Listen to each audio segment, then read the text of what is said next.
and welcome to another edition of the Talanta Eye, where we form discussions based off issues that are making the news or making news headlines. And we'll get right to it on today, because today's papers, we can see the Daily Nation giving a headline of the MPs plot to reject salary cuts, while the Standard has decided to give the Supreme Court announcement to all the election petition candidates the headline.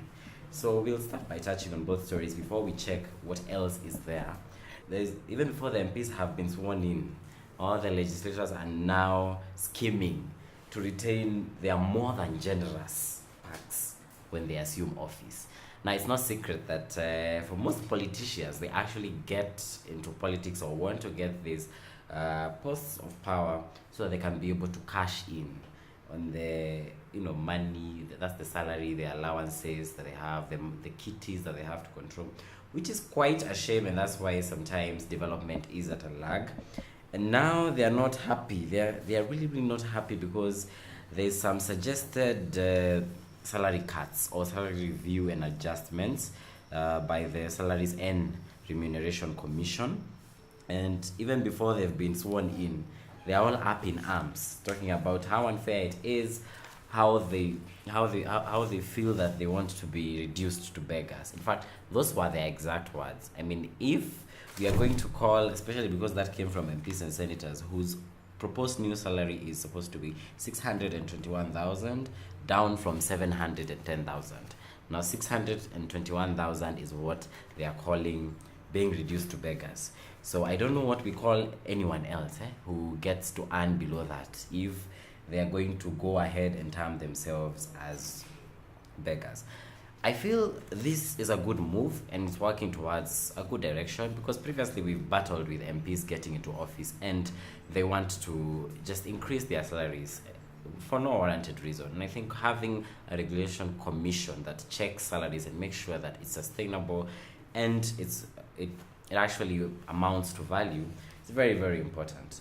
They should also have very, very keen performance review assessments so that we are able to see what they're doing.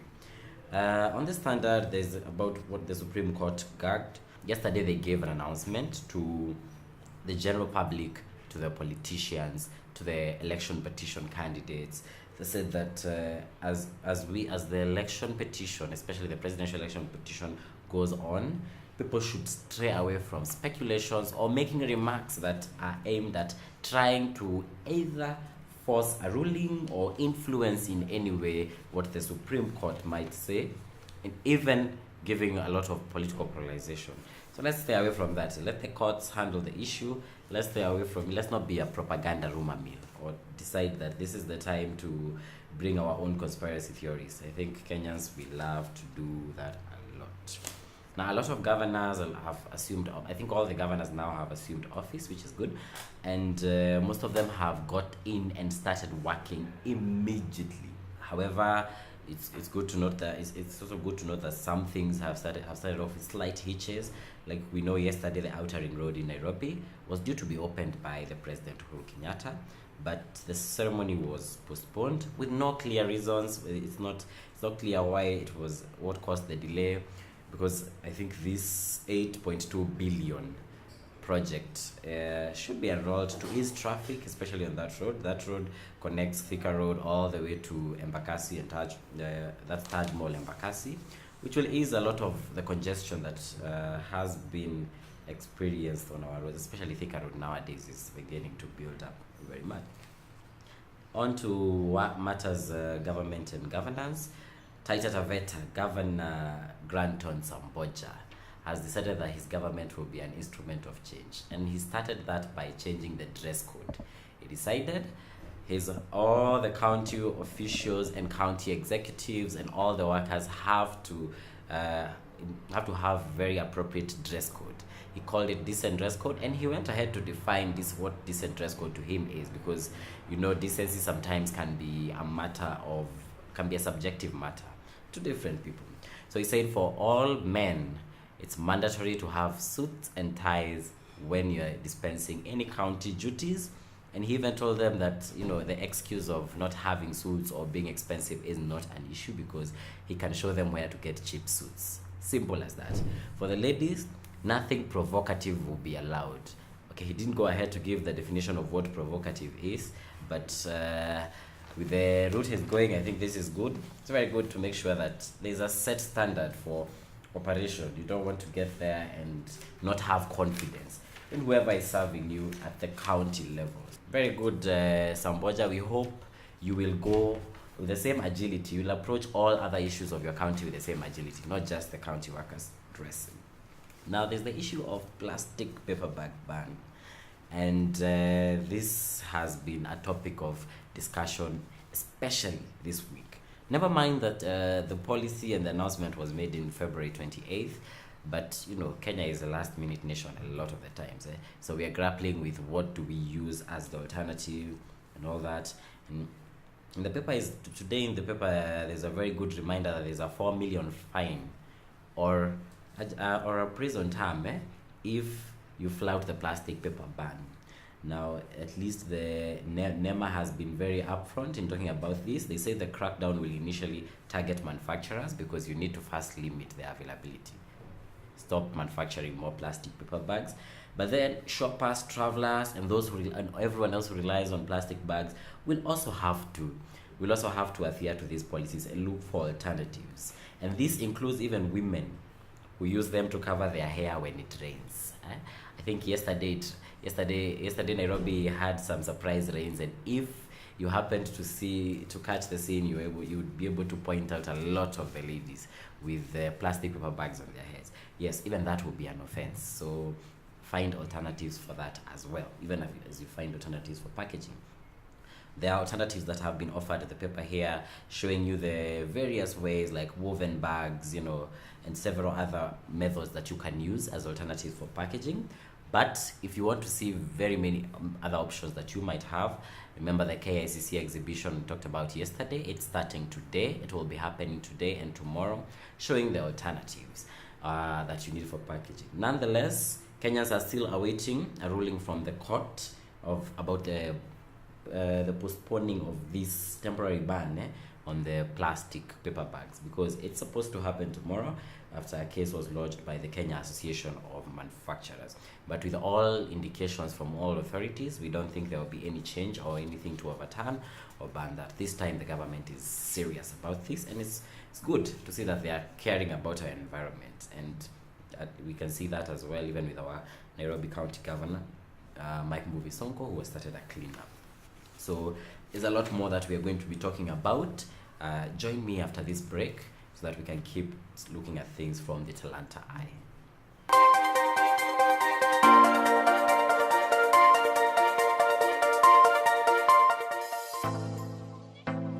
Anta Institute is the center of excellence, offering practical training in media studies, digital marketing, music studies, DJing, performing arts, hospitality, ICT, and computer studies. For more information, call us on 0734 777778 or visit our website at www.talanta.global. Anta Institute, unveiling champions.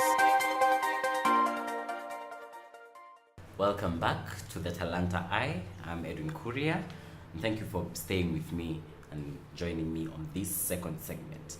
Now, we have been talking about issues that are making news and forming discussions around them, and I'm very happy when I see Kenya being at the forefront of innovations, and especially spearheaded by young people. And that's why I always look forward to all these technology expos and technology functions or events that happen in our country. The JKUAT Expo, Tech Expo, is one of the best in the country, and I like to look forward to it every year. And this year it was not a disappointment as well. We have had several innovations shown there, but key among them are things that I think we can all relate to or are very important. One of them is called Zunguka, which is an app to help people navigate institutions.